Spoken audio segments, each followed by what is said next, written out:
আমরা সন্দেহ করি আসামিদ্বয় অবৈধ পথে সীমান্ত পাড়ি দিয়েছেন।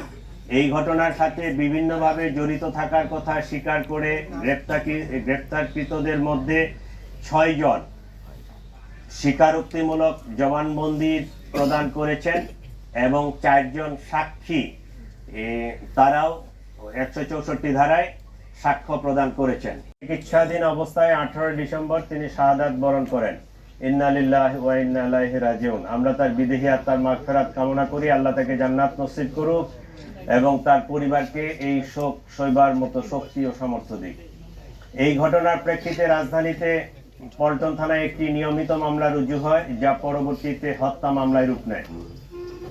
প্রিয় সাংবাদিক ভাই ও বোনেরা, ন্যাক্কারজনক এই ঘটনার পরপরই Dhaka metropolitan police, DB, CTTC, RAB, CID, BGB ঘটনায় জড়িতদের শনাক্ত করে গ্রেফতার করে আইনের আওতায় আনার জন্য কাজ শুরু করে।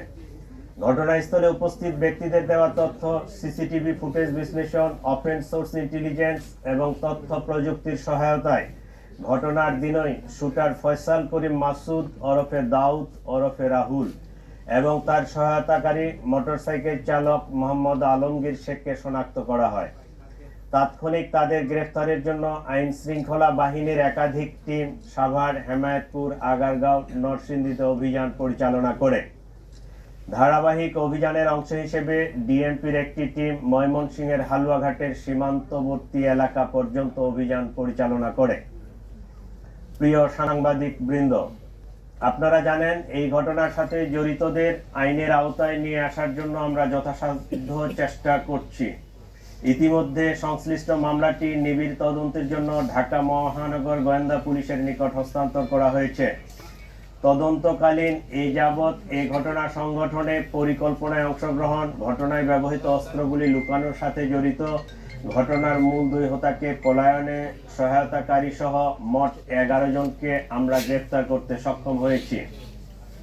গ্রেফতারকৃতরা হলো হুমায়ুন কবির, ফয়সালের বাবা; হাসি বেগম, ফয়সালের মা; শাহেদা পারভিন সামিয়া, ফয়সালের স্ত্রী; ওয়াহিদ আহমেদ শিপু, ফয়সালের শ্যালক; মারিয়া আক্তার লিমা, তার বান্ধবী; মোহাম্মদ কবির, নুরুজ্জামান নোমানী ওরফে উজ্জ্বল, সিবিয়ন দিও, সঞ্জয় চিসি, মোহাম্মদ আমিনুল ইসলাম রাজু, আব্দুল মান্নান।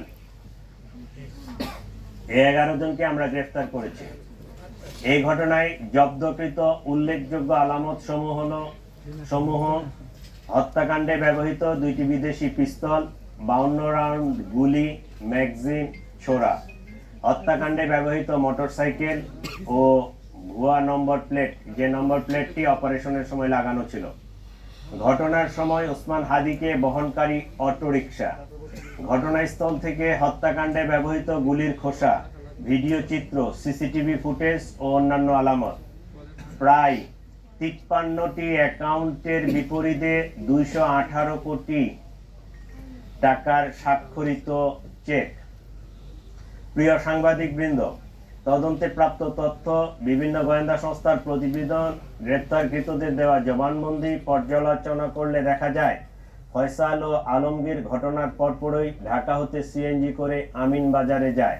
পরবর্তীতে তারা মানিকগঞ্জের কালামপুর যায়। সেখান থেকে পূর্ব পরিকল্পনা অনুযায়ী একটি প্রাইভেট কারে করে ময়মনসিংহের হালুয়াঘাটে পৌঁছে। ঘটনাটি তাদের পূর্ব পরিকল্পিত ছিল। এই জন্য আসামিদেরকে চিহ্নিত করার পূর্বেই তারা সীমান্ত পাড়ি দিতে সক্ষম হয়। হালুয়াঘাটের পূর্বে মুন ফিলিং স্টেশনে জনৈক ফিলিপ এবং সঞ্জয় তাদেরকে গ্রহণ করার জন্য অপেক্ষা করতে থাকে। ফিলিপ তাকে সীমান্ত পার করে ভারতের মেঘালয় রাজ্যে জনৈক পুত্তির নিকট হস্তান্তর করে। পুত্তি এক ট্যাক্সি ড্রাইভার স্বামীর কাছে তাদেরকে হস্তান্তর করে। স্বামী মেঘালয় রাজ্যের তুরা নামক একটি শহর আছে, সেই শহরে তাদেরকে পৌঁছে দেয়। আমরা ইনফরমাল চ্যানেলে মেঘালয় পুলিশের সাথে যোগাযোগ করে যেটি জানতে পেরেছি, তারা ইতোমধ্যে পুত্তি ও স্বামীকে গ্রেফতার করেছে। আমরা সন্দেহ করি আসামিদ্বয় অবৈধ পথে সীমান্ত পাড়ি দিয়েছেন। এই ঘটনার সাথে বিভিন্নভাবে জড়িত থাকার কথা স্বীকার করে গ্রেপ্তারকৃতদের মধ্যে 6 জন স্বীকারোক্তিমূলক জবানবন্দি প্রদান করেছেন এবং 4 জন সাক্ষী তারাও 164 ধারায় সাক্ষ্য প্রদান করেছেন। প্রিয় সাংবাদিকবৃন্দ, চাঞ্চল্যকর এই ঘটনায় রুজুকৃত মামলাটি অত্যন্ত গুরুত্বের সাথে আমরা তদন্ত করছি। গ্রেপ্তারকৃতদের কাছে পাওয়া তথ্য, সাক্ষীদের জবানবন্দি, উদ্ধারকৃত আলামত পর্যালোচনা ও সার্বিক বিবেচনায় মামলাটির তদন্ত শেষ পর্যায়ে রয়েছে। আগামী 7 থেকে 10 দিনের মধ্যে আমরা চার্জশিট প্রদান করতে সক্ষম হব ইনশাআল্লাহ। সরকার ইতোমধ্যে দ্রুত বিচার ট্রাইব্যুনালে মামলাটি নিষ্পত্তি করার ঘোষণা দিয়েছে। সেই লক্ষ্যে আমরা কাজ করছি। এই জন্য এই জঘন্য ঘটনার ন্যায় বিচার নিশ্চিত করতে রাষ্ট্রের পক্ষ থেকে, আমাদের পক্ষ থেকে সর্বোচ্চ প্রচেষ্টা অব্যাহত রয়েছে।